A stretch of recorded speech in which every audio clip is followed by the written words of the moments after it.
Dengar enggak ya? Ya, mantap Pak. Cek 1, 2, 3, cek. Dengar ya? Ya, mari kita berdoa dulu sebelum kita mendengarkan firman Tuhan. Allah Bapa kami yang bertahta di dalam kerajaan surga yang maha mulia, di dalam nama Tuhan kami Yesus Kristus yang kami puji, kami sembah, kami mengaturkan syukur dan terima kasih Tuhan. Kalau Tuhan sudah kumpulkan kami di dalam ruang Zoom pada malam hari ini, untuk kami boleh memuji, memuliakan Tuhan.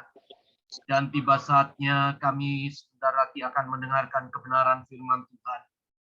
Tuhan, kami sadar kami terdiri dari tubuh dan roh, di mana roh kami sungguh membutuhkan firman-Mu. Tuhan, kiranya Tuhan boleh menolong hamba-Mu di dalam menyampaikan kebenaran firman Tuhan. Kiranya Tuhan urapi hamba-Mu, tambahi kurangi sempurnakan seluruh persiapannya, agar apa yang dia sampaikan benar-benar merupakan kebenaran yang datang dari Tuhan Yesus sendiri. Dan Tuhan terus boleh bersuara, Tuhan terus boleh berfirman kepada setiap kami, untuk mengingatkan kami betapa pentingnya kami menjadi pendengar dan menjadi pelaku firman Tuhan. Kiranya Tuhan urapi setiap kami yang hadir di tempat ini, tanpa terkecuali Tuhan. Tuhan tolong sucikan, kuduskan hati pikiran kami. Ampuni dosa kesalahan kami. Kiranya Tuhan layakkan kami untuk bersekutu dengan Tuhan Yesus secara pribadi pada malam hari ini, di dalam Zoom meeting pada malam hari ini. Untuk kami boleh bersekutu di dalam kebenaran firman Tuhan. Berfirmanlah Tuhan, kami siap untuk mendengar, serta melakukan dalam hidup kami. Di dalam nama Tuhan Yesus Kristus kami sudah berdoa mengucap syukur. Amin. Shalom. Salam damai sejahtera di dalam kasih Tuhan kita Yesus Kristus. Saudaraku yang dikasihi oleh Tuhan. Saudara, saya akan mengkhotbahkan yaitu tema tentang kedaulatan Allah dan tanggung jawab manusia, saudaraku ya. Nah, saudara, ini ayatnya sangat banyak sekali di dalam Alkitab, saudaraku ya. Saya hanya ambil satu atau dua ayat saja, saudaraku ya. Yang pertama di dalam Mazmur 115 ayat 3 yang berbunyi, Allah kita di sorga, Ia melakukan apa yang dikehendakinya. Saudara, kita menyadari bahwa takhta Allah itu di sorga, itu tempat kemuliaan Allah, tapi tidak bisa kita pungkiri bahwa Allah itu berada di mana saja. Di mana saja ada tempat, di situ juga Allah ada, saudaraku ya. Jadi Allah itu maha ada. Ada di sorga, ada di sini, ada di rumah saudara, ada di mana-mana. Di tempat yang sangat terpencil, yang mungkin diragukan oleh manusia. Ya, bahwa di sana tidak ada Allah. Allah ada di sana, saudaraku ya. Nah, saudara, Ia melakukan apa yang dikehendakinya. Tuhan Yesus memiliki kebebasan, saudaraku ya, untuk melakukan apapun yang dikehendakinya. Tapi tentu terbatas, saudaraku ya, dengan apa yang dia miliki, yaitu kemahakuasaannya, kasihnya, dan lain sebagainya, saudaraku ya. Nah, saudara, saya ingin memberikan sedikit tafsiran, saudaraku ya, di dalam Mazmur 115 ayat 3 ini, Allah kita berada di sorga, di mana ilah-ilah bangsa kafir itu tidak pernah berada di sorga. Meskipun kebesaran Allah tiada terhampiri oleh ciptaannya, hal itu tidak berarti bahwa keberadaan Allah bisa diragukan. Seperti orang zaman ini, mereka ke gereja, tapi pada hakikatnya mereka hidup di dalam keyakinan yang tidak mempercayai Yesus sebagai Tuhan dan Juru Selamat mereka secara pribadi. Ya, saudara. Sedangkan di dalam dunia terdapat hasil karya dari ciptaannya. Allah melakukan apa yang dikehendakinya. Allah mempunyai kuasa yang berdaulat dan pengaruh yang tidak terbendung di segala tempat. Apakah kita pernah bertanya, di mana Allah berada? Di saat-saat kita membutuhkannya, Allah ada di awal, Allah ada di akhir dari segala sesuatu, dan Dia tidak jauh dari orang-orang percaya. Saudara, dalam ayat tersebut kita diajar untuk memberi kemuliaan hanya kepada Allah Tritunggal saja dan bukan kepada yang lain, termasuk kepada berhala dan juga bukan kepada diri sendiri. Ya, meskipun saudara kaya raya, kepintaran saudara hebat, jabatan saudara tinggi, saudara mempunyai kekuasaan yang tinggi, ya, sudah gagah, ya masih muda. Kalau sudah tua nggak ada yang gagah, saudara. Saya sekarang usia 68 sudah peot semua, saudara. Ya, saudara, kegantengan, kecantikan dan lain sebagainya. Nah, saudara, itu sedikit tafsiran Mazmur 115 ayat yang ketiga, saudaraku. Ayat yang lain, saudaraku ya. Ayatnya sangat banyak. Saya sudah mencatat ada lebih dari 50 ayat, saudaraku, tapi saya hanya baca 2 saja, saudaraku ya. Sebetulnya lebih dari 50 ayat di dalam Alkitab yang menunjukkan kedaulatan Allah. Itu benar-benar dinyatakan, diwahyukan Allah di dalam Alkitab, saudaraku ya. Nah, saudara, saya akan bacakan Matius 10 ayat 29, 30 dan ayat 31, saudaraku ya.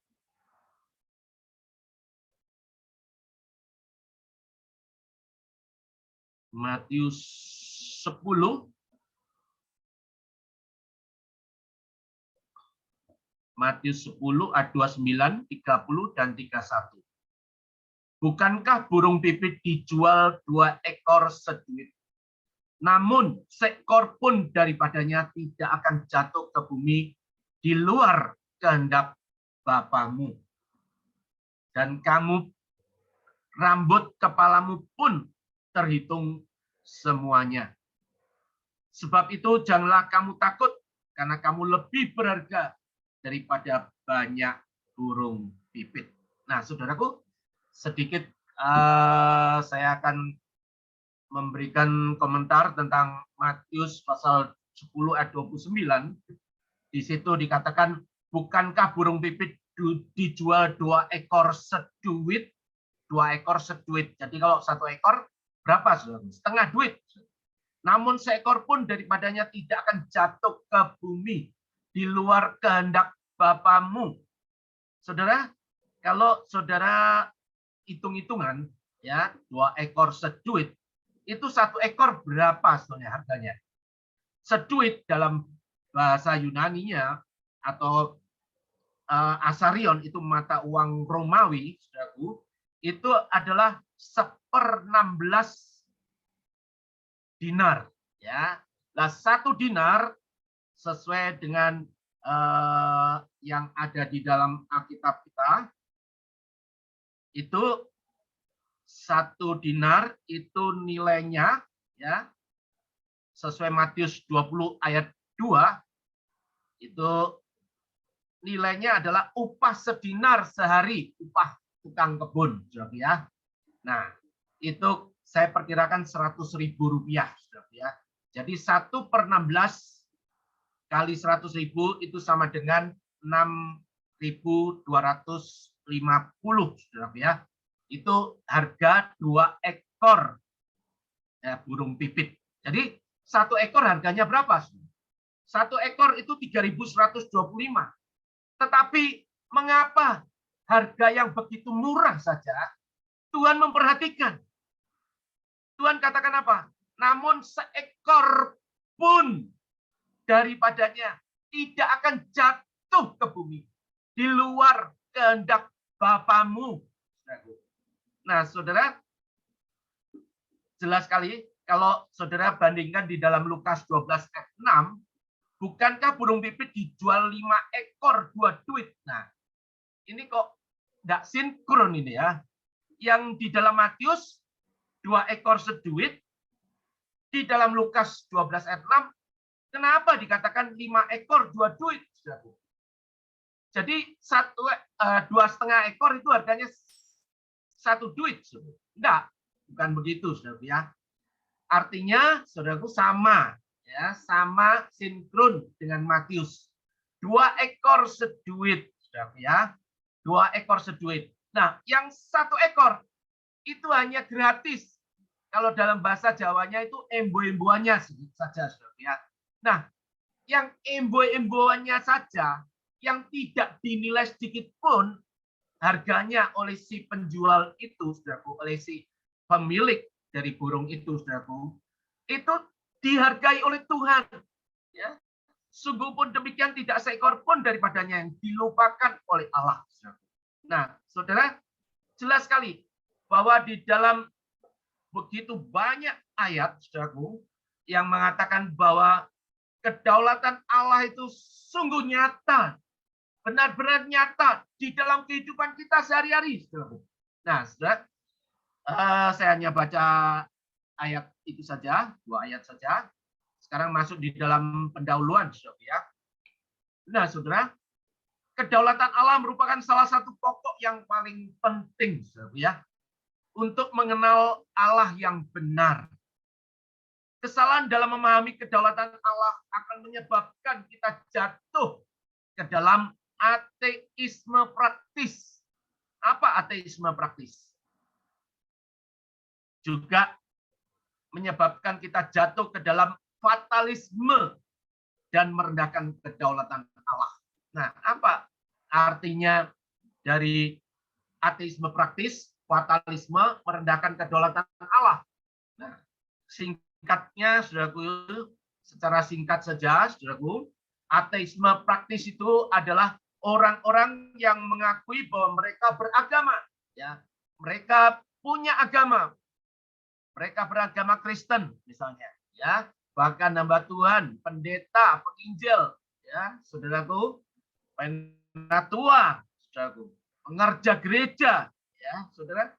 Tetapi, saudaraku, ada tetapinya. Mereka hidup seolah-olah Tuhan itu tidak ada, ya. Boleh jadi hari Minggu dia ibadah ke gereja. Waduh, bisa saja kalau doa nangis-nangis ya, saudaraku ya. Tapi Senin sampai dengan Sabtu, waduh, tidak ada sedikit pun ya orang mengenal bahwa dia itu orang Kristen. Itu tidak pernah ada, saudaraku. Tidak dikenal. Kalau dia itu orang Kristen itu tidak dikenal. Ya. Itu adalah ateisme praktis. Ya, dia punya agama, bukan tidak punya agama Kristen, ke gereja, melayani Tuhan, bahkan melayani Tuhan. Ya. Rajin ke gereja, iya, tapi di dalam kehidupannya sehari-hari, dia tidak pernah menghidupi kebenaran firman Tuhan. Nah, artinya fatalisme itu apa? Ya, kesalahan dalam memahami kedaulatan Allah akan menyebabkan kita jatuh ke dalam tadi ateisme praktis. Yang kedua, fatalisme. Fatalisme itu orang yang percaya tentang takdir. Wah, sudah manusia ditakdirkan semuanya itu binasa. Semuanya masuk neraka, ya. Nah, saudara, kalau sudah demikian bagaimana, saudaraku? Ya, itu fatalisme, saudaraku. Nah, merendahkan kedaulatan Allah, saudaraku. Allah bebas melakukan apapun yang dikehendakinya, saudaraku. Ya, saudara.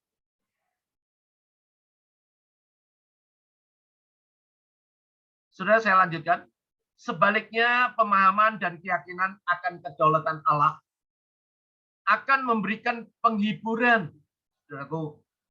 Jadi kalau saudara memahami, ya, paham sebaliknya, pemahaman dan keyakinan akan kedaulatan Allah akan memberikan penghiburan, memberikan kekuatan rohani, memberikan pertumbuhan rohani di saat kita menghadapi banyak tantangan, rintangan, godaan, kesulitan apapun di dalam kehidupan kita sehari-hari secara praktis, saudaraku. Ya, saudara, ada penghiburan, ada kekuatan rohani, dan di dalamnya kita tetap bertumbuh di dalam iman kerohanian kita, saudaraku. Saudara, kedaulatan Allah merupakan dasar dari teologi Kristen, saudaraku. Artinya seluruh karya dan sifat-sifat Allah. Ya. Artinya apa? Seluruh karya dan sifat-sifat Allah tanpa didasari kedaulatan Allah tidak akan memiliki nilai, tidak akan memiliki arti. Saudaraku. Contoh saja, Allah adalah kasih. Tetapi jika Allah tidak berdaulat, maka kasih Allah akan sia-sia dan tidak akan menghasilkan apa-apa. Pembahasan tentang kedaulatan Allah ini sebenarnya bertujuan untuk menjawab persoalan yang sering muncul dalam kehidupan kita sehari-hari. Seringkali kita menyaksikan situasi atau keadaan yang menyedihkan atas terjadinya tindak kejahatan akhir-akhir ini yang justru cenderung meningkat, saudaraku. Ya, muncullah pertanyaan, saudaraku, siapakah yang mengontrol keberadaan kehidupan manusia di dunia ini? Dan siapa yang berkuasa atas kehidupan ini di dalam alam semesta ini? Ya, kemudian muncul kalau kita seringkali kena musibah, kena malapetaka, banyak hal lagi yang lain yang negatif-negatif, ya. Kita tanya, sebetulnya Allah atau iblis ya yang berkuasa di bumi ini? Siapa yang mengontrol? Allah atau iblis? Ya. Nah, saudara, yang paling penting, saudaraku, sudah harus sadari bahwa keberadaan Allah itu adalah oknum yang dia keberadaannya tidak disebabkan oleh yang lain. Ya, Allah itu tidak ada yang menciptakan. Dia ada dengan sendirinya ada. Dia adalah oknum yang paling tinggi di dalam Allah Tritunggal. Ya. Lah, dia setelah itu menciptakan malaikat, menciptakan manusia, menciptakan bala tentara sorgawi dan lain sebagainya, saudaraku ya. Nah, ketika malaikat itu memberontak, ya, sudah melawan Allah, Allah mengusir setan atau malaikat yang memberontak itu ke dalam dunia ini, saudaraku. Ya, jadilah dia iblis, saudara. Saudara, melalui khotbah hari ini, biarkan kita akan memiliki pemahaman yang benar akan kedaulatan Allah yang absolut, yang sangat-sangat tinggi, saudaraku. Ya, saudara jangan pernah samakan ya Allah dengan setan itu satu derajat begini. Allah itu jauh tinggi, maha tinggi dia, ya. Tidak terlampaui, saudaraku. Tidak bisa kita jangkau dengan apapun Allah yang maha tinggi itu. Nah, setan itu adalah sebelum dia jatuh dalam dosa, itu adalah oknum ciptaan Allah. Nah, bagaimana sang pencipta dengan ciptaan kok bisa disamakan itu bagaimana? Setan yang begitu seolah-olah kuasanya hebat. Ya, saudara. Waduh, kita kalau lihat setan bekerja, wah, bisa kita luar biasa, saudara ya. Nah, saudara, kita masuk di dalam pembahasan yang pertama, saudara ya. Saya dalam hal ini kedaulatan Allah dan tanggung jawab manusia akan membahas 4 pembahasan, saudara. Tapi karena panjang, ya saya akan bagi beberapa kali khotbah, saudara ya. Yang pertama adalah apa arti kedaulatan Allah, saudara. Yang kedua, ciri khas kedaulatan Allah. Yang ketiga, lingkup kedaulatan Allah. Dan yang keempat, hubungan atau relevansi kedaulatan Allah dengan kehidupan kita saat ini. Ya, saudara. Nah, saudara, waktu terus berjalan. Ya, saya hanya mungkin kalau waktunya nuntuti, saya akan membahas dua hal saja, saudara. Ya, apa arti kedaulatan Allah dan ciri khas kedaulatan Allah. Nah, saudara, saya masuk di dalam pembahasan yang pertama. Apa arti kedaulatan Allah? Kedaulatan Allah adalah berbicara tentang ya, kebebasan Allah melaksanakan haknya atas ciptaannya. Kedaulatan Allah adalah berbicara tentang keagungan Allah, juga keberkuasaan Allah, dan keilahian Allah. Dengan menyebutkan bahwa Allah berdaulat, itu artinya apa? Arti Allah berdaulat adalah Allah yang dari kekal sampai kekal selama-lamanya. Yang kedua, Allah itu maha tinggi. Ya. Jadi tadi sudah saya singgung di dalam pendahuluan tadi, Allah adalah Allah yang dari kekal sampai kekal selama-lamanya. Ya. Tidak ada awal tanpa akhir, saudaraku ya. Itu Allah ada di sana. Allah itu maha tinggi. Ya, saudaraku, maha tinggi bukan tinggi 2 meter, 3 meter, bukan. Tapi tinggi jabatan maupun kuasanya. Ya, saudaraku. Allah berbuat menurut kehendaknya tanpa ada campur tangan dari pihak di luar Allah. Serta tidak ada satupun makhluk yang dapat menolak Allah. Yang berikutnya, Allah itu maha kuasa yang mempunyai segala kuasa di bumi dan di sorga. Sehingga tidak ada seorang pun yang dapat menggagalkan rencana Allah, keputusan Allah, dan tujuan Allah untuk kebaikan kita orang-orang percaya. Nah, saudara, kedaulatan Allah menyangkut 3 hal, yaitu yang pertama menyangkut tentang kepemilikan. Ya. Dalam bahasa Ibrani, Allah disebut Adonai. Ya, bahasa Indonesianya itu kalau diterjemahkan secara bebas, Tuan, ya, Adonai. Dalam bahasa Yunani disebut Kurios. Itu bahasa Indonesianya disebut Tuhan, atau Tuan, atau majikan. Yang artinya adalah segala sesuatu adalah milik Allah. Semuanya yang Dia ciptakan ini bukan milik siapa-siapa. Boleh jadi orang kaya memiliki satu pulau yang indah, tapi ketika dia mati atau sebelum mati sudah dijual. Atau kalau mati ya buat rebutan, ya apa yang mewarisi hartanya, saudaraku ya. Nah, segala sesuatu adalah milik Allah. Kita tidak ada yang memiliki apapun di dalam dunia ini. Kita hanya pinjam pakai saja seumur hidup kita. Setelah itu kita harus kembalikan lagi kepada pemilik yang sah, yaitu kepada Allah. Nah, saudara, kedaulatan Allah menyangkut 3 hal, yaitu yang pertama tadi adalah kepemilikan. Semua itu adalah milik Allah. Yang kedua adalah otoritas. Kedaulatan Allah itu yang pertama menyangkut kepemilikan, yang kedua menyangkut otoritas. Nah, saudara, apa arti otoritas? Hanya Allah saja yang memiliki hak. Hanya Allah saja yang memiliki hak secara mutlak. Mutlak itu tidak ada yang bisa ganggu gugat lagi, ya. Atas segala ciptaannya. Meskipun demikian bukan berarti kehendaknya bersifat sewenang-wenang, tidak. Ya.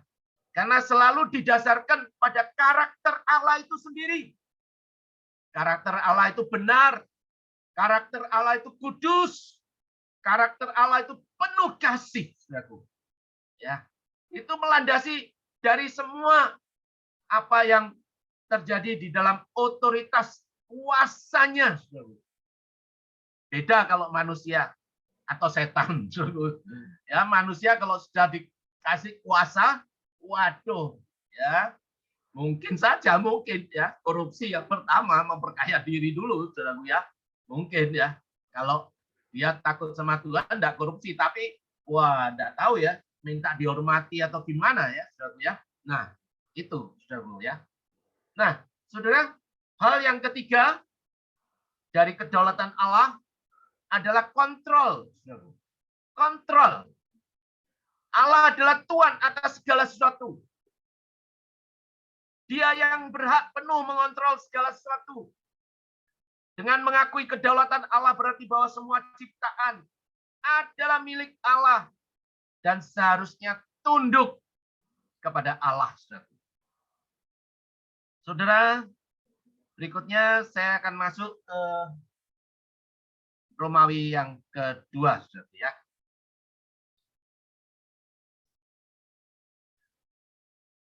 Romawi yang kedua berbicara tentang ciri khas kedaulatan Allah.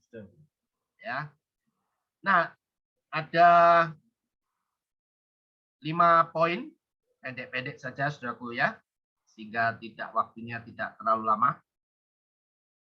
Yang poin yang pertama adalah tidak bertentangan dengan karakternya sendiri. Ciri khas kedaulatan Allah itu tidak pernah bertentangan dengan karakternya sendiri, saudaraku. Yang poin pertama adalah sesuai dengan hikmatnya, ya, tidak bertentangan dengan karakternya sendiri, itu sesuai dengan hikmatnya. 1 Raja-Raja 3 ayat yang ke-28, ya, saudara. Saya akan bacakan untuk kita semua, saudara ya. Saya akan mulai baca dari 1 Raja-Raja.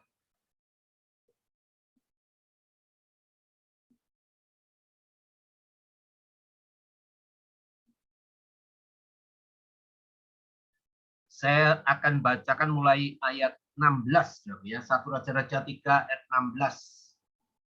Hikmat Salomo pada waktu memberi keputusan. Pada waktu itu masuklah 2 orang perempuan sundal menghadap raja, lalu mereka berdiri di depannya. Kata perempuan yang satu, "Ya tuanku, aku dan perempuan ini diam dalam satu rumah, dan aku melahirkan anak pada waktu dia ada di rumah itu. Kemudian pada hari ketiga sesudah aku, perempuan ini pun melahirkan anak. Kami sendirian, tidak ada orang bersama-sama kami dalam rumah. Hanya kami berdua saja dalam rumah. Pada waktu malam, anak perempuan ini mati karena ia menidurinya. Pada waktu tengah malam ia bangun, lalu mengambil anakku dari sampingku. Sementara hambamu ini tidur, dibaringkannya anakku itu di pangkuannya. Sedang anaknya yang mati itu dibaringkannya di pangkuanku. Ketika aku bangun pada waktu pagi untuk menyusui anakku, tampaklah anak itu sudah mati. Tetapi ketika aku mengamati dia pada waktu pagi itu, tampaklah bukan dia anak yang kulahirkan. Kata perempuan yang lain itu, bukan, anakku lah yang hidup dan anakmu lah yang mati. Tetapi perempuan yang pertama berkata pula, bukan, anakmu lah yang mati dan anakku lah yang hidup. Begitulah mereka bertengkar di depan raja. Lalu berkatalah raja yang seorang berkata, anakku lah yang hidup ini dan anakmu lah yang mati. Yang lain berkata, bukan, anakmu lah yang mati dan anakku lah yang hidup. Sesudah itu raja berkata, ambilkan aku pedang, lalu dibawalah pedang ke depan raja. Kata raja, penggalah anak yang hidup itu menjadi 2, dan berikanlah setengah kepada yang satu dan setengah lagi kepada yang lain. Maka kata perempuan yang empunya anak yang hidup itu kepada raja, sebab timbullah belas kasihannya terhadap anaknya itu. Katanya, ya tuanku, berikanlah kepadanya bayi yang hidup itu. Jangan sekali-kali membunuh dia. Tetapi yang lain itu berkata, supaya jangan untukku ataupun untukmu, penggalah. Tetapi raja menjawab katanya, berikanlah kepadanya bayi yang hidup itu. Jangan sekali-kali membunuh dia. Dia itulah ibunya. Ayat 28, ketika seluruh orang Israel mendengar keputusan hukum yang diberikan raja, maka takutlah mereka kepada raja, sebab mereka melihat bahwa hikmat daripada Allah adalah hikmat daripada Allah ada dalam hatinya untuk melakukan keadilan. Saudaraku. Ya. Jadi Salomo menerima hikmat Allah sehingga mampu mengadili secara adil, memberikan keputusan sesuai dengan hikmat yang dari Allah. Nah, yang kedua, tidak bertentangan dengan karakternya sendiri. Tadi yang poin 1 sesuai dengan hikmatnya, poin 2 sesuai dengan kebaikannya. Kejadian 50 ayat yang ke-20. Tetapi Allah telah mereka-rekakannya untuk kebaikan. Ya. Saudara, Tuhan selalu mereka-rekakan kebaikan bagi setiap anak-anaknya, saudaraku. Ya. Nah, yang berikutnya sesuai dengan kebenarannya. Mazmur pasal 25 ayat 5 dan Matius 6 ayat 33. Mazmur pasal 25 ayat 5, bawalah aku berjalan jalan kebenaran-Mu dan ajarlah aku. Matius 6 ayat 33. Tetapi carilah dahulu kerajaan Allah dan kebenarannya, maka semuanya itu akan ditambahkan kepadamu. Saudara, ciri khas kedaulatan Allah itu tidak bertentangan dengan karakter Allah itu sendiri, saudaraku. Ya, yang pertama tadi sesuai hikmatnya, yang kedua sesuai dengan kebaikannya, yang ketiga sesuai dengan kebenarannya, yang keempat sesuai dengan keadilannya. Dalam Mazmur pasal 35 ayat yang ke-24, saudaraku. Ya. Saya akan bacakan.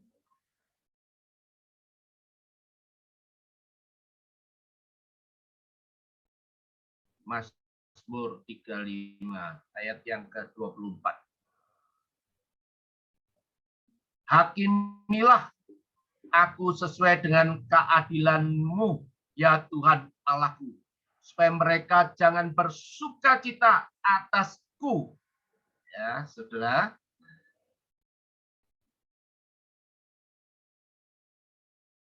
Lalu kita melihat di dalam Roma 3 ayat 25.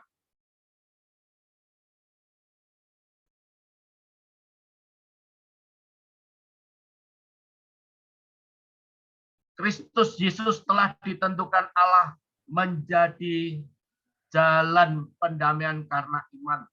Dalam darahnya, hal ini dibuatnya untuk menunjukkan keadilannya. Karena ia telah membiarkan dosa-dosa yang telah terjadi dahulu pada masa kesabarannya. Allah itu adil, maha adil. Ya. Dan yang berikutnya adalah sesuai dengan kesuciannya. Di dalam Keluaran pasal 15 ayat yang ke-11, ya Tuhan, siapakah seperti Engkau? Mulia karena kekudusan-Mu.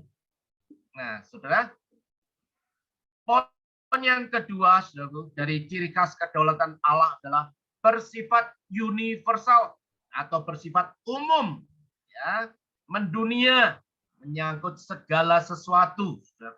Di dalam Roma 11 ayat 36 dikatakan,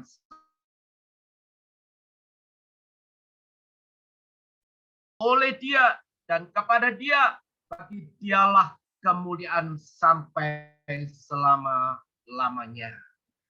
Saudaraku, semuanya berasal dari Tuhan.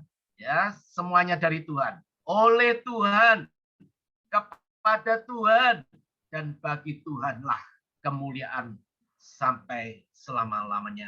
Nah, saudara, Paulus menegaskan dalam Roma 11 ayat 36 itu bahwa segala sesuatu berasal dari Allah dan akhirnya kembali kepada Allah.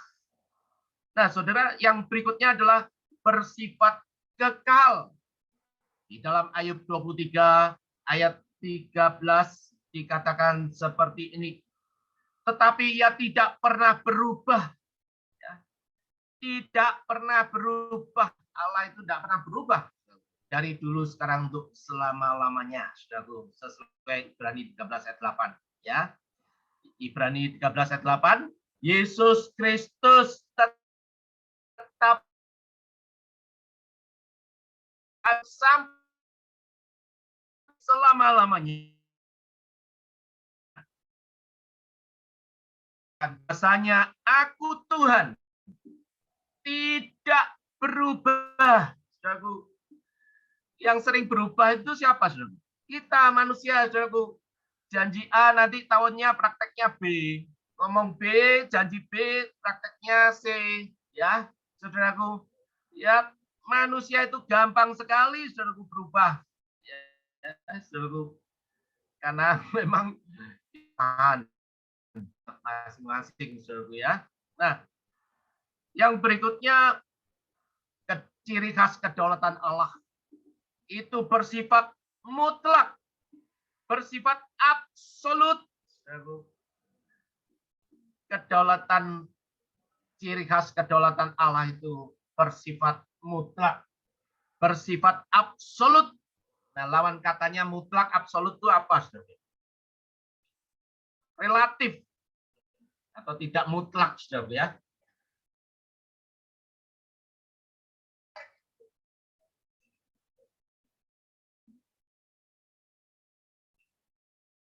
Tidak bersyarat dan tidak bergantung pada apapun, serta tidak dipengaruhi oleh apapun, melainkan bergantung sepenuhnya pada diri Allah sendiri, saudaraku, ya.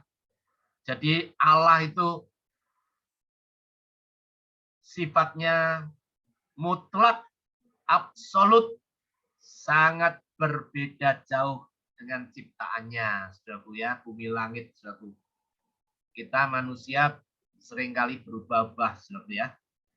Allah tidak pernah berubah dari dulu, sekarang, untuk selama-lamanya. Cintanya, kasihnya, belas kasihnya, kuasanya ajaib, kasihnya dari dulu, sekarang, untuk selama-lamanya tidak pernah berubah. Nah, sekarang yang terakhir, saudaraku, ya. Sesuai dengan rencana dan tujuannya, saudaraku. Ciri khas kedaulatan Allah itu adalah sesuai dengan rencana dan tujuan Allah. Kita membaca di dalam Roma 8 ayat 28.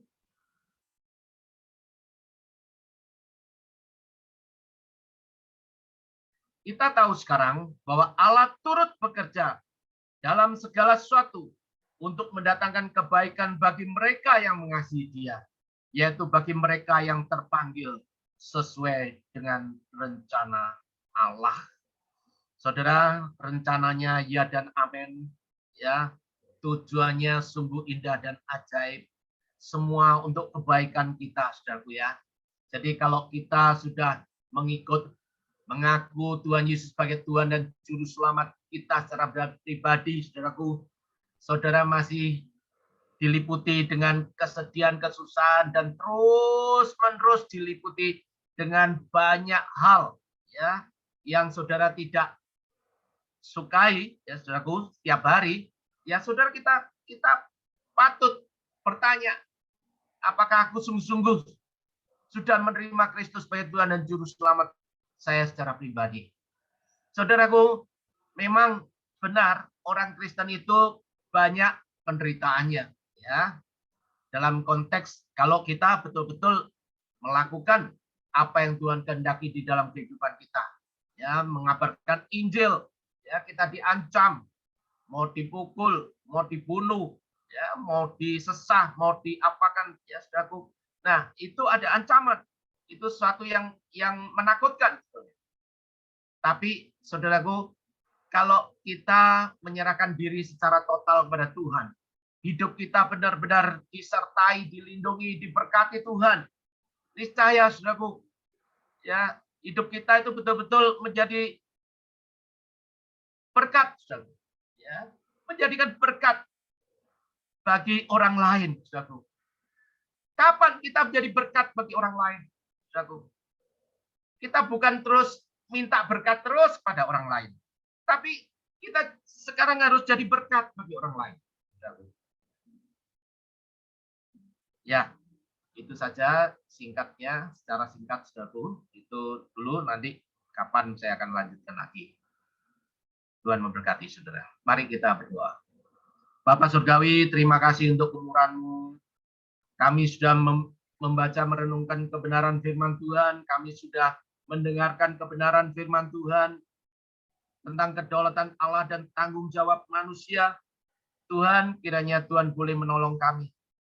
Untuk saat ini mungkin kami belum dapat memahami secara full, ya. Tapi kami mau merendahkan hati kami. Kami mau diisi oleh kebenaran firman Tuhan. Kami mau terus belajar akan kebenaran firman Tuhan, agar kami boleh dimampukan untuk memahami, menangkap apa yang menjadi pesan penting Tuhan di dalam keberadaan kehidupan kami hari lepas hari, untuk menjadi saksi-saksi-Mu Tuhan. Memberitakan Injil Kristus, memberitakan kabar sukacita, memberitakan kabar kebenaran dari Tuhan Yesus kepada orang-orang yang belum diselamatkan. Terima kasih Bapa, terima kasih Tuhan Yesus, terima kasih Roh Kudus, Allah yang dahsyat, Allah yang ajaib. Dalam nama Tuhan Yesus Kristus kami sudah berdoa ucap syukur. Amin. Amin. Terima kasih hambanya Bapak Handoyo sudah memberkati kita luar biasa. Selain Dia, selain Tuhan nggak ada yang lain. Hanya Dia yang paling dahsyat, paling luar biasa. Mungkin kalau ada yang bertanya silakan. Mari dipersilahkan. Yang akan bertanya, responi, menanggapi, silahkan. Pak Tommy barangkali Pak.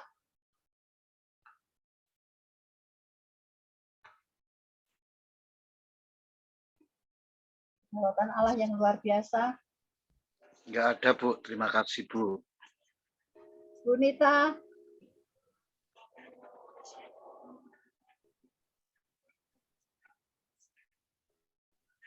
Pak Hari barangkali Pak. Bu Nita, silahkan Bu Nita. Mungkin ada ditanyakan.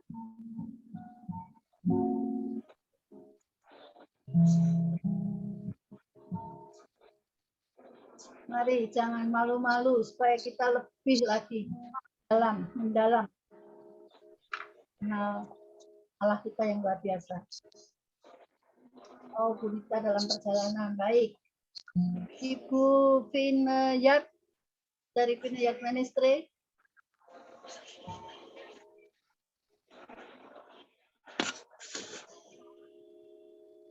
Wah, ada Pak Teo, Pak Teo. Bu Nana mau ada yang ditanyakan? Mumpung ada. Tidak ada. Yang tidak ada. Itu Kanggi aja itu. Mana Anggi? Anggi tidak ada Anggi. Viviana mau tanya.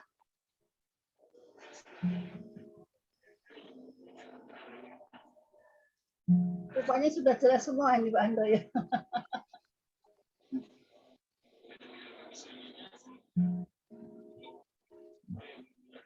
Atau mungkin Pak Handoyo masih ada yang ini mau ditambahkan? Sementara cukup, Bu. Lagi Pak, cukup. Jadi kalau begitu di sesi berikutnya Pak ya. Mungkin lagi Pak hadir lagi mungkin di lebih supaya kita lebih lagi mengenal Tuhan kita dengan dekat, lebih mengalami dalam Tuhan Yesus. Baik, kalau begitu kita masuk dalam doa syafaat. Saya mohon kesediaan Pak Tommy. Pak Tommy, kita masuk dalam doa syafaat ya Pak Tommy. Siap? Ya, Bu. Ya. Terima kasih luar biasa Pak Tommy. Kita mau mendoakan yang hadir dan yang tidak hadir. Kita doakan agar New Life bisa lebih meninggikan Tuhan, bisa kita semakin kompak, bersatu satu hati, bersatu roh kita. Karena berkat Tuhan luar biasa ya, melalui hamba-hamba yang hadir, hamba-hamba yang menyampaikan kebenaran firman yang luar biasa. Biarlah kita semakin kaya pengenalan kita akan Tuhan Yesus. Supaya firman yang dikabulkan tidak sia-sia. Kemudian juga untuk bangsa dan negara, maaf ya Pak Tommy, borongan sekalian, bangsa dan negara dan bangsa-bangsa. Kita akan berdoa dalam doa syafaat, nanti terakhir akan ditutup oleh Pak Handoyo dalam doa berkat, didahului dengan doa Bapa kami. Saya mau mengangkat satu pujian terlebih dahulu. Pujian yang tadi kita sudah nyanyikan, selain Kau tiada yang lain Tuhan, ada padaku di surga.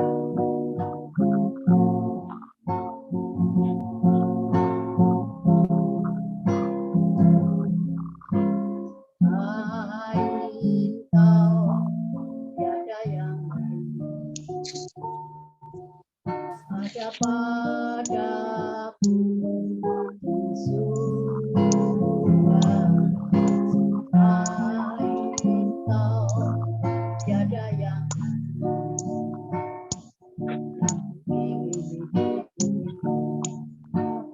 ingin di bumi, sekalipun dagingku dan hatiku habis lenyap, gunung batuku dan kopianku,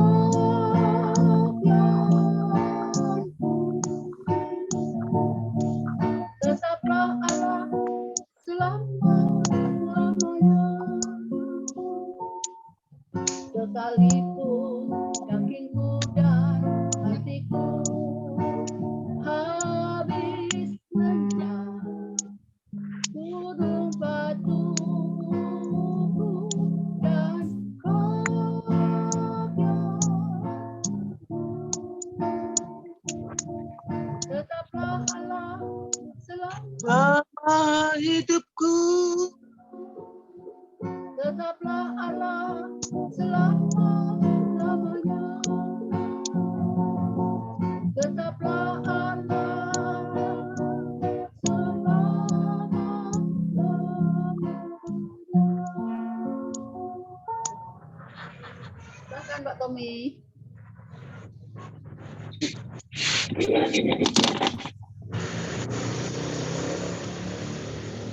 Sekarang kita berdoa. Bapa kami berdoa, terima kasih buat hari yang baik ini Tuhan. Malam hari ini kami sudah bersama-sama mendengarkan kebenaran firman-Mu. Kiranya apa yang menjadi kedaulatan Tuhan itu tidak akan membuat hidup kami ragu akan kuasa yang ada padamu. Engkaulah Maha segalanya bagi hidup kami Tuhan. Engkaulah yang penguasa atas hidup kami, atas semesta. Dan kami percaya Tuhan, ketika kami menyerahkan hidup kami sepenuhnya kepada Tuhan, maka hidup kami pastilah akan menjadi lebih baik adanya. Berkati hamba-Mu yang sudah menyampaikan firman Tuhan, teruslah kiranya Tuhan mengurapi dengan pengurapan kuasa dari tempat yang maha tinggi.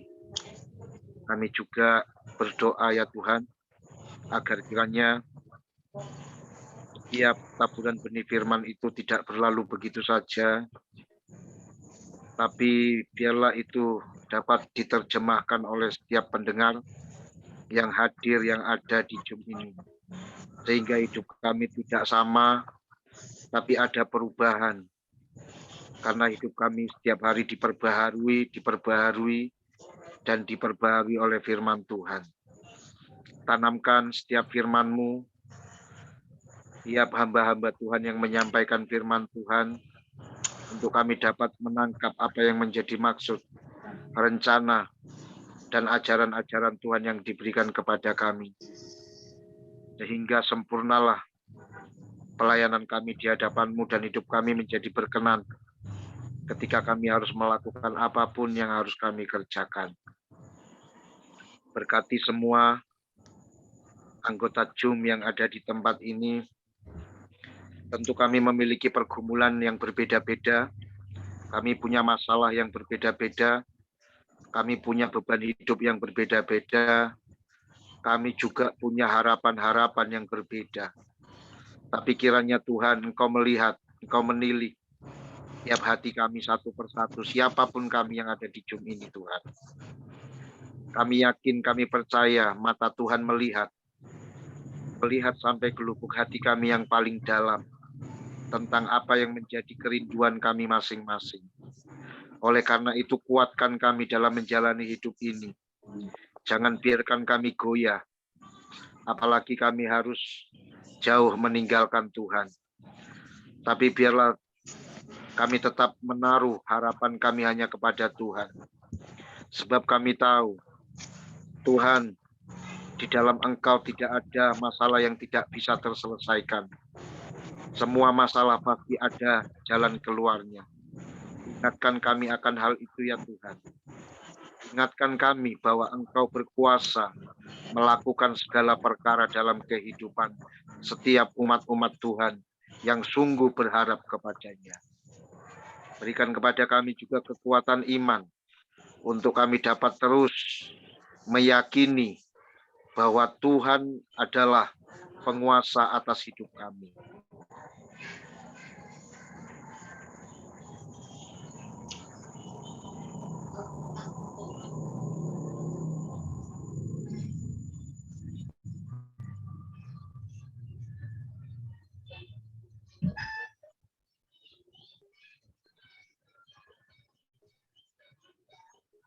Tommy. Karena sebentar. Nah, dilanjut Pak Tommy. Harapannya berkati juga ya Tuhan Yesus keluarganya, usaha, pelayanan, pekerjaan, apapun yang dilakukan, mendatangkan hasil dan nama Tuhan dipermuliakan atas keluarga mereka masing-masing. Yang sakit disembuhkan, mereka yang bersedih dihiburkan, mereka yang sedang bergumul untuk pekerjaan diberikan jalan keluar. Bagi mereka yang mengalami kesulitan ekonomi, keuangan, Tuhan bukakan tingkap-tingkap langit atas diri mereka, sehingga mereka ya Tuhan tidak mengalami kekurangan, karena Engkau yang berfirman, burung di udara saja Engkau pelihara. Engkau tentu sangat lebih mengasihi kami, lebih daripada burung pipit yang ada di udara tersebut ya Tuhan. Tuhan berkati Zoom ini, sehingga dapat terus berkarya, menjadi berkat nama Tuhan dipermuliakan. Berkati Pak Hari sebagai pengelola, pemilik, supaya Tuhan berikan hikmat, marifat, untuk dapat mengelola Zoom ini dengan baik, sehingga ya Tuhan, Zoom ini dapat dipakai bagi pelayanan pekerjaan Tuhan, bagi sarana penuaian jiwa-jiwa, di mana ada kesembuhan, ada penghiburan, ada kelepasan melalui Zoom ini. Berkati setiap hamba-hamba Tuhan yang melayani, supaya Tuhan urapi lebih lagi dari apa yang sudah Tuhan percayakan di masa-masa yang lampau. Bapa di dalam surga, terima kasih juga ya Tuhan. Kami berdoa buat bangsa kami Indonesia. Kami serahkan seutuhnya keberadaan bangsa ini dengan segala program, rencana, baik masalah-masalah yang ada, termasuk pandemi yang belum final. Kami berdoa dalam nama Yesus, supaya Tuhan campur tangan. Kami menolak Tuhan Yesus apa itu yang namanya kematian massal. Tapi kami ingin melihat kuasa Tuhan dinyatakan. Ada kesembuhan massal, ada jiwa-jiwa yang bertobat dimenangkan oleh Tuhan. Terima kasih Bapa dan terima kasih. Kami percaya Tuhan Indonesia ini tidak akan pernah luput dari pandangan mata Tuhan. Sebab kami tahu bahwa Tuhanlah yang berdiri atas bangsa ini.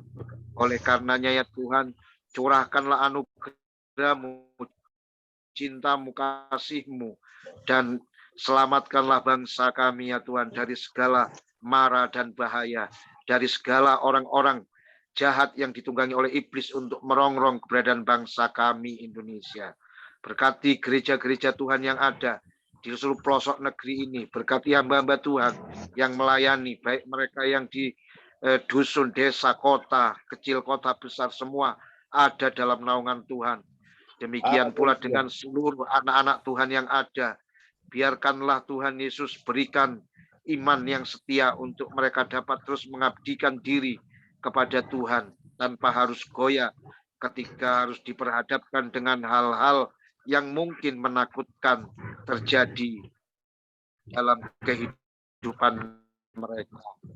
Tuhan, terima kasih. Kami yakin, kami percaya Tuhan Yesus akan memberkati bangsa-bangsa yang ada di dunia ini, khususnya mereka yang konflik. Tuhan, Engkaulah yang menjadi Tuhan yang akan senantiasa memberikan kemampuan untuk mereka berpikir baik, Tuhan, sehingga mereka dapat Tuhan menyelesaikan hal-hal yang membahayakan bagi banyak orang yang tidak tahu apa-apa, apalagi harus diperhadapkan dengan kekuasaan ataupun politik yang jahat. Tuhan, terima kasih.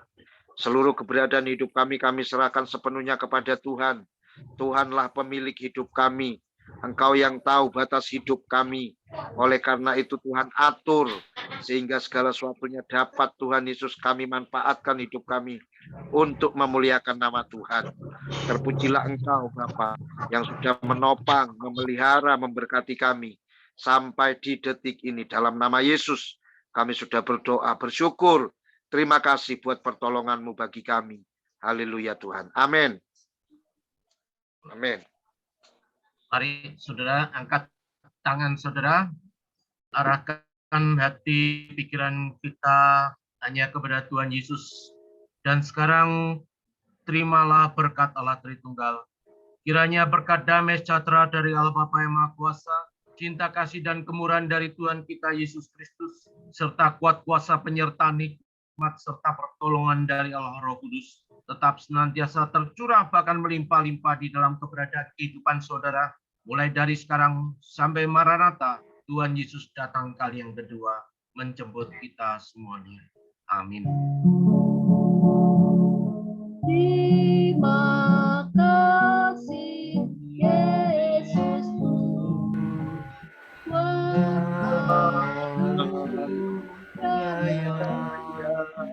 Engkau hari ini Tuhan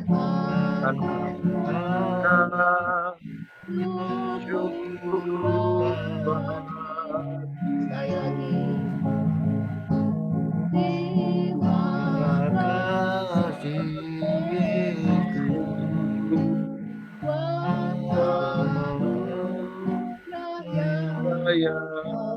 Tuhan